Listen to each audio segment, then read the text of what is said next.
क्या आप जानते हैं कि आपका जन्म कोई संयोग नहीं था? आपके माता-पिता, आपके संघर्ष, आपकी प्रतिभाएं, ये सब एक दिव्य योजना का हिस्सा है, जिसे आपने खुद चुना है। हाँ, आप ही हैं इस जीवन के लेखक। जब एक आत्मा यह तय करती है कि अब उसे धरती पर जन्म लेना है, जन्म से पहले आत्मा होती है अखंड प्रकाश, एक ऐसी अवस्था में जहां न दुख है, न सुख, बस एकता और शांति का अनुभव। यहां आत्मा अपने पिछले जीवनों के अनुभवों की समीक्षा करती है। वो देखती है कहां वो प्रेम नहीं दे पाई, कहां उसने भय को चुना, कहां उसने किसी आत्मा को अधूरा छोड़ दिया। और फिर एक योजना बनती है। हर रिश्ता तय होता है, कौन माता पिता बनेंगे, कौन गुरु बनेगा, कौन तुम्हारा दिल तोड़ेगा और कौन तुम्हें नई रोशनी दिखाएगा। हर चुनौती, हर संघर्ष, हर दुख, ये सब आत्मा की सहमति से होते हैं। जब तुम दर्द में होते हो तो तुम्हारी आत्मा तुम्हें देख रही होती है, क्योंकि वही दर्द तुम्हें भीतर से तोड़ता नहीं बल्कि जागृत करता है। यही संघर्ष तुम्हें वहां ले जाता है जहां तुम अपने असली स्वरूप से मिलते हो। यह ज्ञान छिपा है हमारे उपनिषदों, गीता और योग वासिष्ठ जैसे प्राचीन ग्रंथों में, जहां आत्मा को कर्ता और भोक्ता नहीं बल्कि दृष्टा कहा गया है। एक ऐसी चेतना जो जीवन को केवल जीती नहीं बल्कि निर्देशित करती है। तो अगली बार जब जिंदगी कठिन लगे तो रुक कर खुद से पूछो, क्या यह मेरी आत्मा की योजना का हिस्सा है? क्या मैं अपने ही चुने हुए पाठों को सीख रहा हूं? याद रखो, तुम सिर्फ शरीर नहीं हो, तुम वो आत्मा हो जिसने इस जीवन को चुना है जागने के लिए। केवल शांति में रहना आत्मा को पूर्ण नहीं बनाता। शांति में ठहराव है लेकिन विकास नहीं। जैसे एक बीज मिट्टी में दबा हुआ है, अंधकार में, सड़न में, लेकिन वहीं से उसकी जड़ों की शुरुआत होती है। आत्मा जानती है कि यदि उसे अपने भीतर छुपे तेज, अपनी अनंत क्षमता को जागृत करना है तो उसे संघर्षों की अग्नि में उतरना ही होगा, क्योंकि अनुभव के बिना आत्मा का ज्ञान अधूरा रहता है। इसीलिए वह चुनती है वो मां जिसकी गोद अधूरी रहेगी, वो पिता जिसकी आंखों में कठोरता होगी, वो प्रेम जो अधूरा रह जाएगा, और वो क्षण जहां दिल टूटेगा, क्योंकि हर टूटन आत्मा को उसकी गहराई से परिचित कराती है। बिछड़ने का दुख, वो अकेलापन, वो पीड़ा, ये सब आत्मा के लिए दंड नहीं है, ये पथ है जिनसे गुजरकर आत्मा करुणा, धैर्य और प्रेम को समझती है। हर आंसू एक मोती बनता है, हर पीड़ा एक रेखा खींचती है आत्मा की किताब में, और यही मोती मिलकर बनाते हैं उस अनुभव के हार को, जिससे आत्मा की ज्योति और भी अधिक चमकती है। आपके माता पिता, आपका देश, आपकी भाषा, ये सब कुछ आकस्मिक नहीं है। यह सब आपकी आत्मा के संकेत हैं। उसने ही इन्हें चुना है। ठीक उसी तरह जैसे एक लेखक अपनी कहानी के पात्र और परिवेश तय करता है। कभी कभी जीवन कठिन हो जाता है और हम कहते हैं, क्यों मेरे साथ ही ऐसा होता है? पर आत्मा शांत स्वर में कहती है, यही तो वो राह है जिसे तूने खुद चुना है, ताकि तू खुद को पहचान सके। आपका जीवन कोई दुर्घटना नहीं है, वह एक दिव्य, रहस्यमयी और पूर्ण योजना है, जिसका हर क्षण, हर संबंध और हर संघर्ष आपकी आत्मा की यात्रा का भाग है, जागरण की ओर, पूर्णता की ओर। जब आत्मा निर्णय करती है कि अब उसे पृथ्वी पर जन्म लेना है, तो यह निर्णय आकस्मिक नहीं होता। यह कोई जल्दबाजी में लिया गया चुनाव नहीं होता, बल्कि एक गहन, दिव्य योजना होती है, जिसे आत्मा अपने मार्गदर्शकों के साथ मिलकर प्रकाश से बुने हुए क्षेत्र में रचती है। इस क्षेत्र को अंतर्जीवन क्षेत्र कहा जाता है। यह न तो स्वर्ग है न नरक, यह वह अवस्था है जहां आत्मा शुद्ध चेतना बन जाती है, जहां स्मृति के सारे पर्दे हट जाते हैं और आत्मा अपने संपूर्ण अस्तित्व को देख पाती है। यहां आत्मा देखती है कहां उसने किसी को बिना शर्त प्रेम किया, कहां वह डर से पीछे हट गई, कहां उसने किसी की आत्मा को ठेस पहुंचाई और कहां उसने करुणा के दीप जलाए। यह समीक्षा दंड नहीं है, यह एक आईना है जो आत्मा को उसकी असली सच्चाई दिखाता है। फिर आते हैं उसके आध्यात्मिक मार्गदर्शक। वे आत्मा को विकल्प दिखाते हैं, संभावित जीवन, संभावित संघर्ष, संभावित प्रेम। हर एक जीवन एक सीख है, एक अवसर है। आत्मा खुद चुनती है, वो मां जिसकी ममता उसे संवेदनशील बनाएगी, वो पिता जो उसे साहस सिखाएगा, वो देश जो उसकी चेतना की दृष्टि देगा, और वो चुनौतियां जो आत्मा को अपने वास्तविक स्वरूप से मिलवाएंगी। यहां तक कि आत्मा अपने भीतर की कमजोरियां और विशेष शक्तियां भी स्वयं चुनती है, क्योंकि उसे पता है जिस गहराई से मैं गिरूंगा उतनी ऊंचाई तक मैं उड़ सकता हूं। जैसे ही आत्मा निर्णय लेती है, वह धरती की ओर खींचती है, गर्भ में प्रवेश करती है, और तब भूल जाती है सब कुछ, अपने निर्णय, अपनी योजना, अपने लक्ष्य, क्योंकि यही विस्मृति आवश्यक है ताकि वह जीवन को पूर्णता से अनुभव कर सके। जैसे कोई अभिनेता मंच पर उतरता है अपनी भूमिका को सच्चाई से निभाने के लिए। तो अगली बार जब आप सोचें, क्यों मैं ऐसे घर में जन्मा, क्यों मेरे जीवन में ये कष्ट है, तो याद रखें, आपने इन्हें चुना है, क्योंकि आपकी आत्मा जानती है हर संघर्ष, हर प्रेम, हर चोट आपको उसी ओर ले जा रहे हैं जहां आप स्वयं को फिर से पहचान पाएंगे। आप कोई साधारण मनुष्य नहीं है, आप वह आत्मा है जिसने स्वयं यह जीवन रचा है। इस ब्रह्मांड में एक नियम सदा जागृत है जिसे कोई तोड़ नहीं सकता, न आत्मा, न देवता, और वह है कर्म का नियम। यह नियम हर आत्मा की यात्रा को दिशा देता है। आपका हर विचार, हर भावना और हर क्रिया एक ऊर्जा उत्पन्न करती है, और यह ऊर्जा कभी नष्ट नहीं होती। यह ऊर्जा समय में घूमती है, आकार लेती है और अंततः लौटती है आपके ही जीवन के किसी मोड़ पर, किसी अनुभव, किसी व्यक्ति, किसी परिस्थिति के रूप में। कर्म कोई दंड नहीं है, यह गुरु है। यह आपको सिखाता है कि आपने जो बोया है वही आप काटते हैं, कभी इसी जन्म में तो कभी जन्मों बाद। कर्म आत्मा को उसके हर कार्य के गहरे प्रभाव का अनुभव कराता है। अगर आपने किसी को दर्द दिया तो शायद अगली बार वही दर्द आपको करुणा सिखाने आए। कर्म के दो स्तर, एक संचित कर्म, आपके कई जन्मों में संचित हुए कर्मों का भंडार। हर जन्म में आपने कुछ अर्जित किया, अच्छे भी और अधूरे भी। ये कर्म आपकी आत्मा के साथ चलते हैं, जैसे एक अदृश्य बैग जिसे आप हर जन्म में उठाकर लाते हैं। डू प्रारब्ध कर्म, इस जन्म में जो अनुभव आपको मिल रहे हैं, आपका शरीर, परिवार, हालात, यह उसी संचित कर्म से निकले प्रारब्ध बीज है। ये कर्म फल देने के लिए तैयार है और आप उन्हें भोग रहे हैं। लेकिन सबसे सुंदर बात यह है, आपका वर्तमान ही वो स्थान है जहां आप नया कर्म रचते हैं। आपकी हर मंशा, हर चुनाव आपके भविष्य को आकार दे रहा है। आप आज जो कर रहे हैं वही कल आपका जीवन बन जाएगा, और यही जीवन फिर एक नई आत्मिक समीक्षा में जुड़ जाएगा। इसलिए जब जीवन में कुछ ऐसा हो जो आपको असहज, अपूर्ण या कष्टदायक लगे, तो खुद से एक प्रश्न पूछिए, मैं क्या सीखने आया हूं? क्या यह मेरे किसी पुराने कर्म का प्रतिफल है? और मैं आज क्या ऐसा कर सकता हूं जो मेरे भविष्य की दिशा बदल दे? याद रखिए, कर्म कोई शत्रु नहीं, बल्कि आत्मा का प्रतिबिंब है। आप जैसे सोचते हैं वैसे ही ब्रह्मांड को आकार देते हैं। आपके जीवन में जो भी व्यक्ति आते हैं वो यूं ही अचानक नहीं टकरा जाते। वे पहले से चुने गए हैं, एक ऐसी जगह पर जहां शब्द नहीं होते, केवल आत्मा की भाषा होती है। यह जीवन एक मंच है, लेकिन किरदार आपने पहले ही तय कर लिए थे। जब आत्मा धरती पर जन्म लेने का निर्णय करती है तो वह अकेली नहीं होती। वह एक दिव्य सभा में प्रवेश करती है जहां अन्य आत्माएं भी होती है। आपके माता पिता, भाई बहन, मित्र, यहां तक कि वो लोग भी जो आपको ठेस पहुंचाएंगे। वहां अनुबंध होते हैं, गहरे, सूक्ष्म, प्रेमपूर्ण अनुबंध। यह अनुबंध किसी कागज पर नहीं लिखे जाते। यहां न दस्तखत होते हैं, न शर्तें, केवल एक समझ होती है, मैं तेरे जीवन में आऊंगा, तुझे प्रेम दूंगा ताकि तू विश्वास करना सीखे। मैं तुझसे दूरी बनाऊंगा ताकि तू आत्मनिर्भर बन सके। मैं तुझे तोड़ दूंगा, लेकिन उसी टूटन में तू अपनी शक्ति पहचान लेगा। कुछ आत्माएं आपको संबल देती है, वे आपके जीवन की प्रकाश किरणें हैं। वे मित्र, मार्गदर्शक या प्रेमी बनकर आते हैं। और कुछ आत्माएं कठिन भूमिकाएं निभाने आती हैं।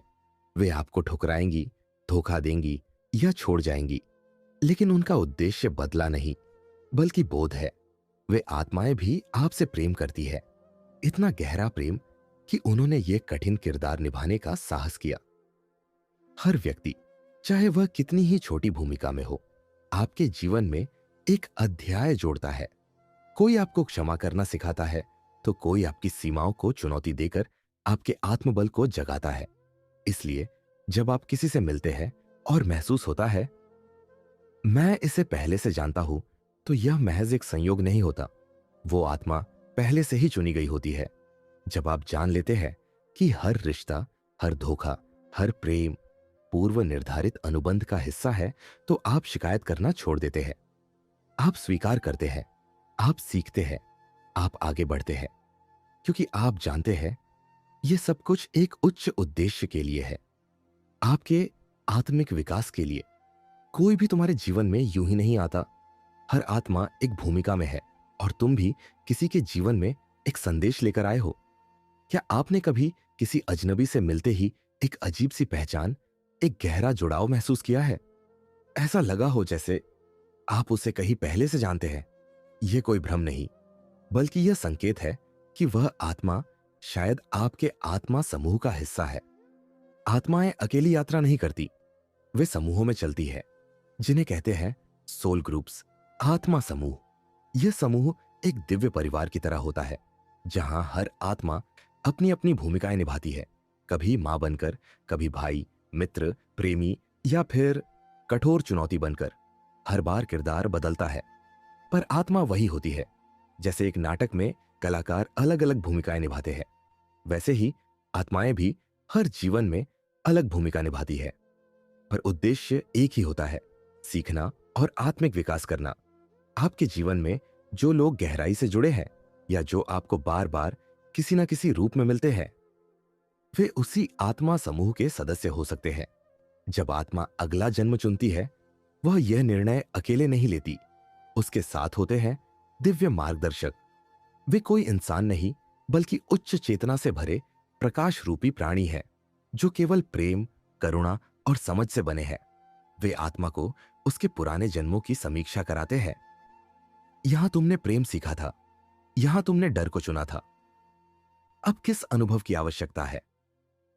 इन मार्गदर्शकों का कार्य दिशा दिखाना है, निर्णय लेना नहीं। अंतिम चुनाव हमेशा आत्मा स्वयं करती है। किसे माता पिता चुना जाए, किस क्षेत्र में जन्म लिया जाए, किस प्रकार के संघर्षों का अनुभव लिया जाए, यह सब आत्मा स्वयं तय करती है, अपने ही विकास की प्यास में। जब आप धरती पर जन्म लेते हैं, आप भूल जाते हैं इस योजना को, लेकिन आपके मार्गदर्शक आपको नहीं भूलते। वे हमेशा आपके आसपास रहते हैं, अदृश्य, शांत, लेकिन सतर्क। वे संकेत भेजते हैं, कभी स्वप्नों में, कभी किसी पुस्तक, शब्द या संयोग के माध्यम से, कभी कभी एक अचानक मिली समझदारी, एक आवाज जो भीतर से कहती है यह सही है। वो उन्हीं की फुसफुसाहट होती है। इसलिए जब अगली बार आप किसी से मिले और एक अनजानी आत्मीयता महसूस करें, तो रुकिए, भीतर देखिए। शायद आपने उस आत्मा से हजारों साल पहले एक वादा किया था। और जब आप अकेले हो, टूटे हो, तो याद रखिए, आप अकेले नहीं हैं। आपके दिव्य मार्गदर्शक आज भी आपके बहुत पास है। बस मौन में सुनने की आवश्यकता है। तुमने यह जीवन चुना है। हर रिश्ता, हर चुनौती, हर मोड़, सब कुछ तुम्हारी आत्मा की योजना का हिस्सा है। लेकिन साथ ही तुम्हें दी गई है स्वतंत्र इच्छा।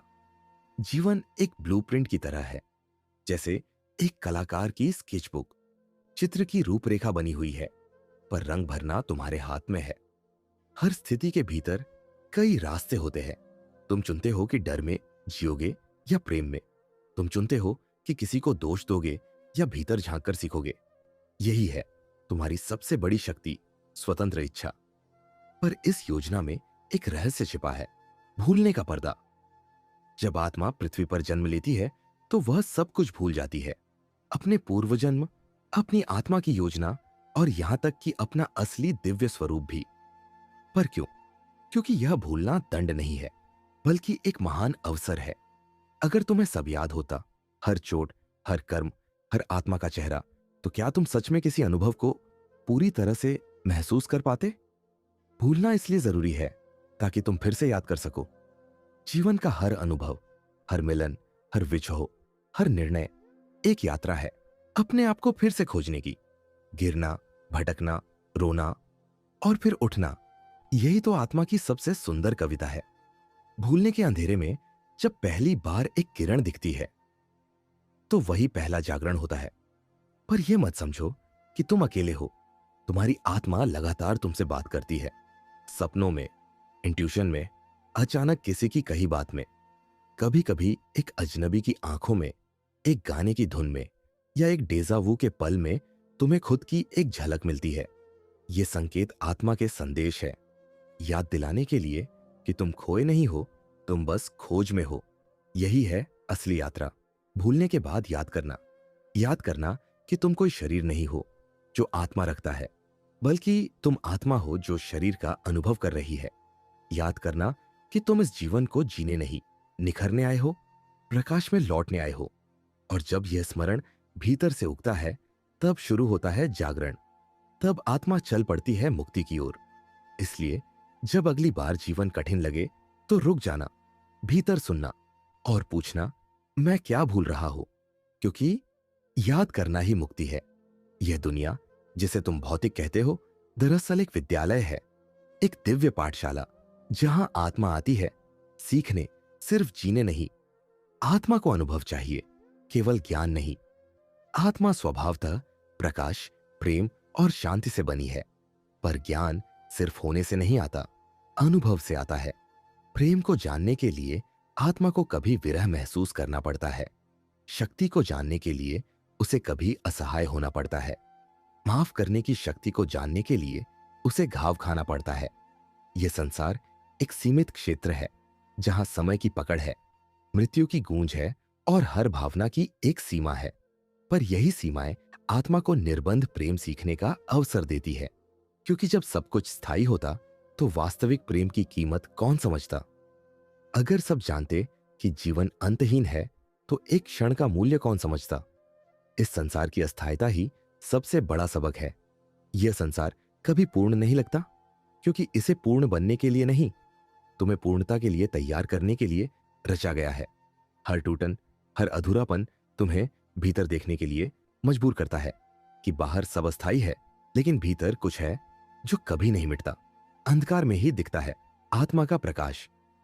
जब सब छिन जाता है, रिश्ते, पहचान, नाम, उपलब्धियां, तब आत्मा पूछती है, अब मैं कौन हूं? और उसी क्षण प्रकाश फूटता है भीतर से। यही है असली शिक्षा। जीवन का लक्ष्य परफेक्शन नहीं, बल्कि आत्मा का विकास है। तो अगली बार जब जीवन कठिन लगे, या लगे कि सब कुछ बिखर रहा है, तो याद रखना, शायद यही वह सबक है जिसके लिए तुम्हारी आत्मा इस पृथ्वी पर आई थी। मृत्यु, जिसे तुम अंत मानते हो, असल में वह एक बीच का द्वार है, जहां आत्मा वापस जाती है अपने घर की ओर। जैसे ही आत्मा शरीर त्यागती है, वह एक विशेष आयाम में प्रवेश करती है, जिसे कई परंपराएं इंटरलाइफ या मृत्यु के मध्य की दुनिया कहती है। यह स्थान न तो स्वर्ग है, न नर्क। यह है पूर्ण शांति, जहां कोई शोर नहीं, कोई समय नहीं, कोई शरीर नहीं, बस आत्मा और उसका सच। यहां आत्मा अपने पूरे जीवन को दोबारा देखती है। लेकिन यह देखना सिर्फ बाहर से नहीं होता, वह हर भाव, हर शब्द, हर कर्म महसूस करती है। अगर उसने किसी को चोट दी, तो उस व्यक्ति की पीड़ा भी उसे महसूस होती है। अगर उसने प्रेम दिया, तो उस प्रेम की गर्माहट भी उसकी चेतना में गूंजती है। यह कोई दंड नहीं है, यह आत्मा का स्वयं से सामना है। यह ईश्वर का न्याय नहीं, बल्कि आत्मा का अपने अंतरात्मा से संवाद है। फिर आत्मा मिलती है अपने सोल ग्रुप से, उन आत्माओं से जो हर जन्म में उसके साथ रही है, कभी मां बनकर, कभी शत्रु बनकर, कभी प्रेम बनकर, तो कभी चुनौती। ये आत्माएं आपकी आत्मिक कक्षा की तरह होती हैं। हर जन्म एक नया पाठ होता है, और ये साथी आत्माएं आपके सहपाठी। जब आत्मा विश्राम कर चुकी होती है, सीख चुकी होती है और तैयार होती है, तो वह निर्णय लेती है, क्या मैं फिर से जन्म लूं, या क्या अब मैं पूर्ण हो चुका हूं? मुक्ति, जब आत्मा लौटती है अपने मूल स्रोत में, जब आत्मा हर सबक सीख लेती है, प्रेम, क्षमा, करुणा, अस्मिता, विनम्रता, हर स्तर पर चेतना का विस्तार कर लेती है, तो उसे जन्म लेने की आवश्यकता नहीं रहती। तब आत्मा विलीन हो जाती है अपने मूल स्रोत में, जिसे कुछ परमात्मा कहते हैं, कुछ शून्यता और कुछ पूर्णता। तो मृत्यु कोई डर नहीं, वह तो एक वापसी है, एक ऐसी अवस्था जहां आत्मा अपने ही प्रेम में विश्राम करती है, जहां कोई अपराधबोध नहीं, कोई दंड नहीं, बस सीख और फिर एक नई सुबह की तैयारी। मुक्ति केवल मोक्ष नहीं है, वह याद है कि हम कभी बंधे ही नहीं थे। यह अंतिम पड़ाव नहीं, यह आरंभ है उस स्थिति का जहां मैं शेष नहीं रहता, बस होना ही होता है। पूर्ण चेतना में विलय, जब आत्मा एक हो जाती है, ब्रह्म से मुक्ति कोई स्थान नहीं, यह एक अवस्था है जहां आत्मा समस्त द्वैत से ऊपर उठ जाती है। ना फिर कोई भय, ना आकांक्षा, ना पहचान की कोई जकड़न। यह वह क्षण होता है जब आत्मा को यह बोध हो जाता है कि मैं कभी सीमित नहीं थी, मैं सदा से संपूर्ण थी। मैं वही ब्रह्म हूं जिसे खोजने के लिए अनगिनत जन्म लिए, विभिन्न परंपराएं, एक ही सत्य। हिंदू दर्शन में इसे मोक्ष कहा गया, बौद्ध इसे निर्वाण कहते हैं, ईसाई इसे स्वर्ग की शांति और सूफी इसे फना फिल्लाह कहते हैं। पर नाम चाहे जो हो, अनुभव एक ही है। मैं और परमात्मा अलग नहीं है। कुछ आत्माएं जो इस अवस्था को प्राप्त करती है फिर भी लौटती है, नहीं किसी बंधन से बल्कि प्रेम से। उन्हें हम जानते हैं गुरु, बोधिसत्व, अवतार या संत के रूप में। उनका जीवन केवल एक संदेश है, तुम वही हो जिसे तुम खोज रहे हो। प्रेम ही परम सत्य है, तुम खोए नहीं हो, तुम्हें सिर्फ याद करना है। इसीलिए आत्मा की सबसे ऊंची यात्रा ना स्वर्ग जाना है, ना चमत्कार पाना है, बल्कि है अपने असली स्वरूप को पहचानना और उस पहचान में जीना। यही है जागृति। अगर तुम यह अनुभव करते हो कि यह संदेश तुम्हारे हृदय की भाषा बोलता है, तो नीचे सिर्फ एक शब्द लिखो, क्योंकि जब तुम यह लिखते हो तो यह सिर्फ एक कमेंट नहीं होता, यह एक ऊर्जा का संकल्प बन जाता है। तुम यह स्वीकारते हो कि तुम अब अंधकार में नहीं रहोगे। तुम जानना चाहते हो कि तुम कौन हो।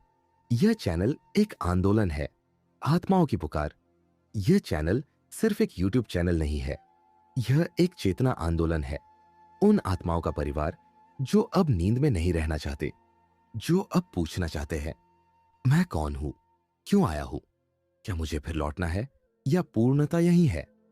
और इस उत्तर की खोज में तुम अकेले नहीं हो, हम सब साथ हैं, क्योंकि यह यात्रा व्यक्तिगत नहीं, यह सामूहिक जागृति है।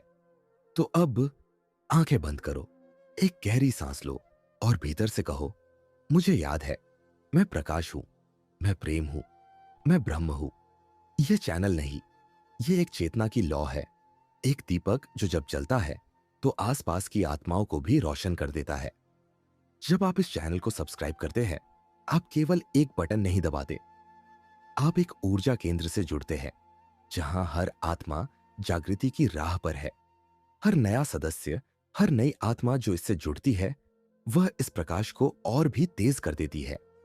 जब आप इस ज्ञान को दूसरों से साझा करते हैं, अपने मित्रों, परिवार या किसी अजनबी के साथ, तो आप वही करते हैं जो एक दीपक दूसरे दीपक से करता है। अपने से कोई रोशनी न छीने, बल्कि दूसरे को भी रोशन करे। यह कोई सामान्य शेयरिंग नहीं है, यह है सत्य का संचरण। आपकी एक शेयर किसी को अंधकार से बाहर निकाल सकती है, किसी को आत्महत्या से रोक सकती है, किसी को उसका स्व याद दिला सकती है। यह जागृति केवल आपकी नहीं, यह है संपूर्ण मानवता की। जब एक आत्मा जागती है, वह अपने आसपास की आत्माओं को भी ऊर्जित करती है।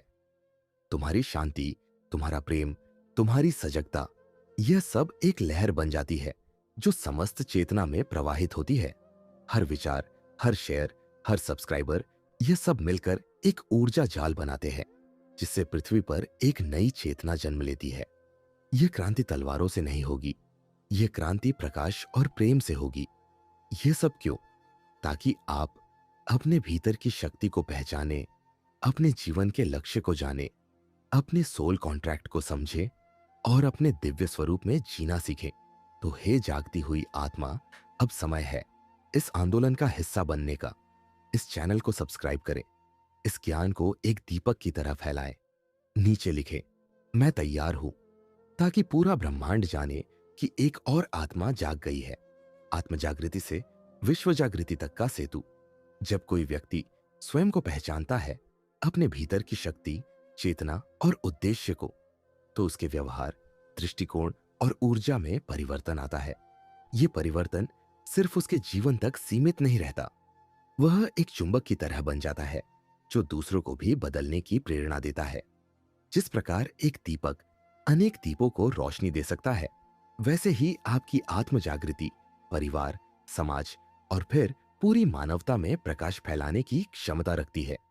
हमें ऐसा लगता है कि आत्मा की खोज एक व्यक्तिगत यात्रा है, लेकिन वास्तव में यह एक सामूहिक विकास का हिस्सा है। हम सब आत्मिक रूप से एक दूसरे से जुड़े हैं, एक ऊर्जा जाल में बंधे हुए हैं।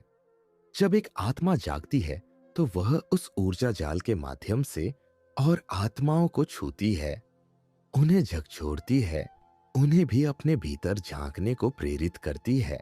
जैसे जैसे अधिक लोग सचेत होते हैं, वैसे वैसे सामूहिक चेतना का स्तर ऊपर उठता है। डर की जगह प्रेम आता है, लालच की जगह संतोष और अलगाव की जगह एकता का भाव। यही वह ऊर्जा है जो समय के साथ समाज, संस्कृति और सभ्यता में परिवर्तन लाती है।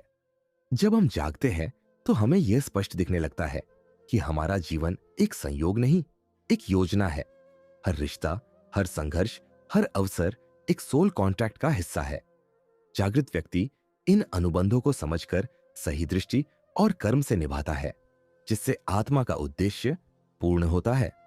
आज का युग सिर्फ टेक्नोलॉजी का युग नहीं है, यह आध्यात्मिक उत्कर्ष का काल है। कई आत्माएं जागने लगी है, कई जागने की कगार पर है। ऐसे में यदि हम एक दूसरे की चेतना को प्रज्वलित करें तो यह युग नई दिशा में जा सकता है, एक ऐसे समाज की ओर जहां आत्मिक शांति, करुणा और संतुलन हो। आपकी आत्मिक जागृति सिर्फ आपके लिए नहीं है, यह ईश्वर द्वारा आपसे ली गई एक प्रतिज्ञा है कि आप न केवल स्वयं को जानेंगे बल्कि दूसरों को भी उनके सत्य की ओर प्रेरित करेंगे। और यही सामूहिक चेतना की सबसे सुंदर विशेषता है। हम सभी एक दूसरे की प्रेरणा है। किसी अज्ञात ब्रह्मांड में एक आत्मा ब्रह्म से प्रश्न करती है, हे ईश्वर, मुझे क्यों भेजा जा रहा है पृथ्वी पर? ब्रह्म मुस्कुराते हैं, तू अनुभव करने जा रही है प्रेम, पीड़ा, आशा, हानि, सीख और मुक्ति। लेकिन कैसे? तेरे सोल कॉन्ट्रैक्ट्स ही तुझे राह दिखाएंगे और तेरा जीवन उद्देश्य बताएंगे। क्या आपने कभी महसूस किया है कि कुछ लोग जिंदगी में आते हैं और हमें गहराई से बदल देते हैं? कुछ घटनाएं हमारे नियंत्रण के बाहर होती है, फिर भी उनका गहरा असर होता है। यह सब इत्तेफाक नहीं है। सोल कॉन्ट्रैक्ट यानी आत्मा द्वारा जन्म से पहले किया गया समझौता। जब आत्मा पृथ्वी पर जन्म लेने से पहले ब्रह्मलोक में होती है, वह यह तय करती है कि इस जीवन में उसे क्या क्या अनुभव करना है, किस किस से मिलना है, कौन से कर्मों को पूरा करना है। यह निर्णय आत्मा स्वयं लेती है अपनी उच्च चेतना में। व्यन रिश्तों के अनुबंध जैसे माता पिता, जीवन साथी, प्रेमी, मित्र, कभी कभी शत्रु भी दो कर्मों के अनुबंध, जहां आत्मा पुराने जन्मों के अधूरे कर्मों को पूरा करती है। 3 आध्यात्मिक अनुबंध, जीवन का उद्देश्य, सेवा, दूसरों को मार्ग दिखाना। कल्पना कीजिए एक स्त्री और पुरुष जो पिछले जन्म में एक दूसरे से प्रेम करते थे, लेकिन समाज उन्हें अलग कर देता है। वह आत्माएं फिर जन्म लेती है, इस बार फिर से मिलती है, लेकिन परिस्थितियां बदल जाती है। अब वो विवाहित है, अलग अलग। इस बार उनका अनुबंध है पिछले जन्म के प्रेम को त्याग कर मोक्ष की ओर बढ़ना। क्या आप समझ पा रहे हैं? हर संबंध, हर घटना सोल कॉन्ट्रैक्ट का ही एक पृष्ठ है। सिर्फ करियर, पैसा या प्रसिद्धि नहीं, बल्कि आत्मा के विकास से जुड़ा है। आपका सोल कॉन्ट्रैक्ट आपको बार बार एक ही प्रकार की परिस्थितियों में डालता है जब तक आप सीख न लें क्षमा, प्रेम, स्वीकृति या त्याग। यदि आप हर बार धोखा खाते हैं तो शायद आत्मा ने क्षमा और आत्मसम्मान सीखने का अनुबंध किया है। कुछ लोगों से तुरंत गहरा संबंध बनना, बिना कारण के कोई विशेष भय या आकर्षण बार बार दोहराए जाते पैटर्न, सपनों में मार्गदर्शन, इनमें से कोई एक संकेत शायद आपको आपकी आत्मा याद दिला रही है। याद करो, तुम क्यों आए हो। जब हम ध्यान करते हैं, जब हम भीतर जाते हैं, तो हम अपने अनुबंधों को पहचान सकते हैं और उनमें बदलाव कर सकते हैं। एक साधना है, आत्मा से संवाद की साधना। अपनी आंखें बंद करें, गहरी सांस लें, अपने हृदय के केंद्र में उतरें। अब कल्पना करें, एक प्रकाश की किरण आपके सिर के ऊपर से आपके भीतर आ रही है। वह प्रकाश आपकी आत्मा की ऊर्जाओं को जागृत कर रहा है। अब मन में एक प्रश्न करें, हे आत्मा, मुझे मेरा सोल कॉन्ट्रैक्ट दिखाओ, मेरा उद्देश्य बताओ। शब्दों की प्रतीक्षा मत कीजिए, बस भावों को महसूस कीजिए, संकेतों को देखिए। जब आप तैयार हो, आंखें खोलिए और जीवन को नए दृष्टिकोण से देखिए। हर आत्मा का सफर अनोखा है। आपके जीवन की पीड़ा, आपके संघर्ष, ये सब व्यर्थ नहीं है। वे सब आपके अनुबंध का हिस्सा है। आप खोए नहीं हैं, आप बस अपनी आत्मा की योजना को पूरा कर रहे हैं। सोल कॉन्ट्रैक्ट को समझना मतलब है अपने अस्तित्व की सबसे गहराई से पहचान करना। अगर यह वीडियो आपके हृदय को छू गया तो इसे अपने प्रियजनों के साथ साझा करें, क्योंकि शायद उनका सोल कॉन्ट्रैक्ट अब जागने को तैयार है। एक गूढ़ और दिल छू लेने वाली कहानी, पूर्व जन्म का वादा, आत्मा का अनुबंध। कभी कभी हमें ऐसा क्यों लगता है कि किसी से पहली बार मिलने पर भी वो अपना सा लगता है। कभी कभी कोई अजनबी हमारी आत्मा को झकझोर क्यों देता है, और कभी कभी हमारे जीवन में ऐसा दर्द क्यों आता है जो न हम चाहे न समझ सके। ये कहानी है आरव की, एक युवा कलाकार जो बचपन से ही सवालों से घिरा रहा। मैं कौन हूं? मुझे क्यों ऐसा लगता है कि कुछ अधूरा है? क्यों हर बार मेरी प्रेम कहानी अधूरी रह जाती है? एक दिन पहाड़ियों के बीच बसे छोटे से गांव में आरव छुट्टियां बिताने गया। वहीं उसे एक पुरानी हवेली दिखाई दी जो बरसों से वीरान थी। लेकिन उस हवेली को देखते ही आरव के भीतर कुछ कांप उठा, जैसे वो इस जगह को जानता हो, जैसे यहां उसके जीवन की कोई भूली बिसरी याद दबी हो। उसी शाम गांव के मंदिर में उसकी मुलाकात मायरा से हुई। एक साधारण सी दिखने वाली युवती, लेकिन उसकी आंखों में एक अजीब सी गहराई थी। जब आरव ने उसे देखा, वक्त जैसे ठहर गया। दोनों के बीच कोई परिचय नहीं हुआ, लेकिन एक चुप्पी में पूरी आत्मा की भाषा बोल दी गई थी। आने वाले हफ्तों में आरव और मायरा की बातचीत बढ़ती गई। हर संवाद में ऐसा लगता जैसे कोई पुरानी कथा दोहराई जा रही हो। आरव को बार बार सपने आने लगे, एक राजकुमार, एक प्रेमिका और एक युद्ध। हर सपना एक ही मोड़ पर टूटता, जहां वो मायरा को खो देता। एक दिन मायरा ने उससे कहा, तुम्हें लगता है ये पहली बार है? नहीं आरव, ये सब पहले हो चुका है। आरव हक्का बक्का रह गया। हम दोनों ने ये जीवन चुना है, कुछ अधूरी सीख को पूरा करने के लिए। हमारा ये मिलना सोल कॉन्ट्रैक्ट का हिस्सा है। मायरा ने उसे बताया कि हर आत्मा इस धरती पर आने से पहले कुछ अनुबंध करती है, कुछ लोगों से मिलने का, कुछ दर्द सहने का और कुछ कार्मिक लेसन्स को सीखने का। हमने साथ रहने का नहीं, बल्कि एक दूसरे को जागने का अनुबंध किया है। आरव की आंखों में आंसू आ गए। तो क्या हम साथ नहीं रह सकते? मायरा मुस्कुराई। इस जन्म का उद्देश्य प्रेम को पाना नहीं, बल्कि प्रेम को छोड़कर भी आत्मा की पूर्णता को समझना है। उस रात आरव पहली बार गहराई से ध्यान में बैठा। उसने अपने भीतर प्रवेश किया, अंधेरे से होता हुआ एक प्रकाश की ओर। वहां उसे वो दृश्य दिखे जो कभी सिर्फ सपनों में आते थे। उसने देखा कैसे पिछली कई जिंदगियों में वह प्रेम के पीछे भागता रहा, कैसे वह हर बार बंध गया। लेकिन इस बार आत्मा ने अनुबंध किया था, मुक्त होने का। जब उसने आंखें खोली, वो व्यक्ति पहले जैसा नहीं था। अब उसमें जागृति थी। अगली सुबह आरव ने मायरा को देखा। वो मंदिर के बाहर खड़ी थी, जैसे किसी उत्तर की प्रतीक्षा में। आरव ने बस इतना कहा, शुक्रिया इस जन्म में मेरी आत्मा को जगाने के लिए। मायरा की आंखों में चमक थी। तुम्हारा सोल कॉन्ट्रैक्ट पूरा हुआ आरव। अब अगली यात्रा तुम्हें स्वयं करनी है, अपने जीवन उद्देश्य की ओर। और वो चल दी, जैसे कोई ईश्वर अपनी तपस्या पूरी करके लौट जाए। हर एक आत्मा कोई ना कोई अनुबंध करके इस धरती पर आती है, कभी वो अनुबंध प्रेम होता है, कभी त्याग, कभी दर्द और कभी आत्मबोध। अगर आपके जीवन में बार बार एक ही घाव खुलता है तो शायद वह आपका सोल कॉन्ट्रैक्ट है। उसे पहचानिए, उसे समझिए और फिर ध्यान के माध्यम से आत्मा से जुड़ जाइए, क्योंकि जब आत्मा जागती है तब ही जीवन अपने असली उद्देश्य को प्राप्त करता है। अपने हृदय पर हाथ रखिए और यह पूछिए, हे आत्मा, मैं क्यों आया हूं इस जीवन में? बस शांति से बैठिए और उत्तर को आने दीजिए।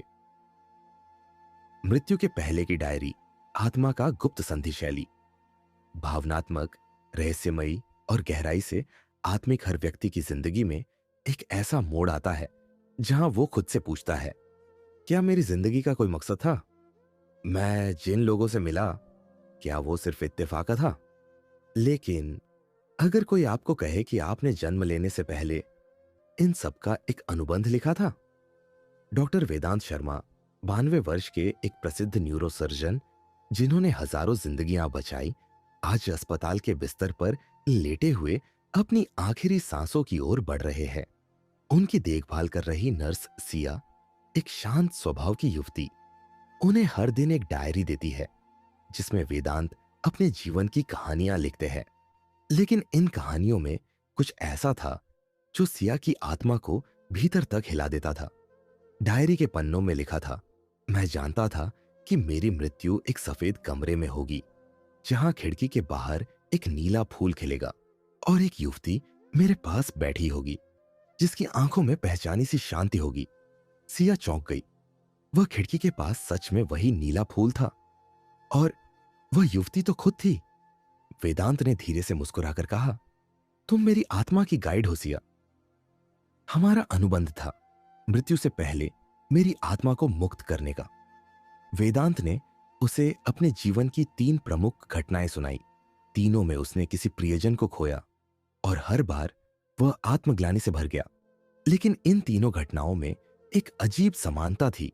हर बार एक लड़की उसे कहती, ये तुम्हारी गलती नहीं है, ये आत्मा का अनुबंध है। सिया धीरे धीरे समझने लगी, वेदांत का सोल कॉन्ट्रैक्ट था सेवा करना, हानि सहना और अंत में आत्म मुक्ति पाना। एक रात सिया ने वेदांत से कहा, क्या आप अपनी आत्मा से संवाद करना चाहेंगे? वेदांत ने आंखें बंद की। सिया की आवाज धीमी हो गई, गहरी सांस लीजिए। अब अपने मन के उस द्वार पर जाइए जहां आत्मा आपका इंतजार कर रही है। वेदांत ने देखा, एक प्रकाश में वो 3 आत्माएं खड़ी है जिनकी मृत्यु के लिए वह खुद को दोष देता था। उन्होंने एक स्वर में कहा, तुमने अनुबंध पूरा किया वेदांत, अब स्वयं को क्षमा करो। अगली सुबह डायरी का अंतिम पृष्ठ खुला। सिया, तुम सिर्फ नर्स नहीं, मेरी आत्मा की साथी हो। तुम्हारे साथ मेरा सोल कॉन्ट्रैक्ट पूरा हुआ। अब मैं शांत हूं। और उस सुबह वेदांत ने मुस्कुराते हुए अंतिम सांस ली। कभी आपने सोचा है, किसी की सेवा करने की इच्छा या किसी की मृत्यु से असहनीय दुख, क्या यह सब सिर्फ संयोग है या आपका आत्मा के साथ कोई पूर्व जन्म का अनुबंध? कभी कभी आपकी उपस्थिति किसी और की मुक्ति का कारण होती है, कभी किसी का दुख आपकी आत्मा के सबक का हिस्सा होता है।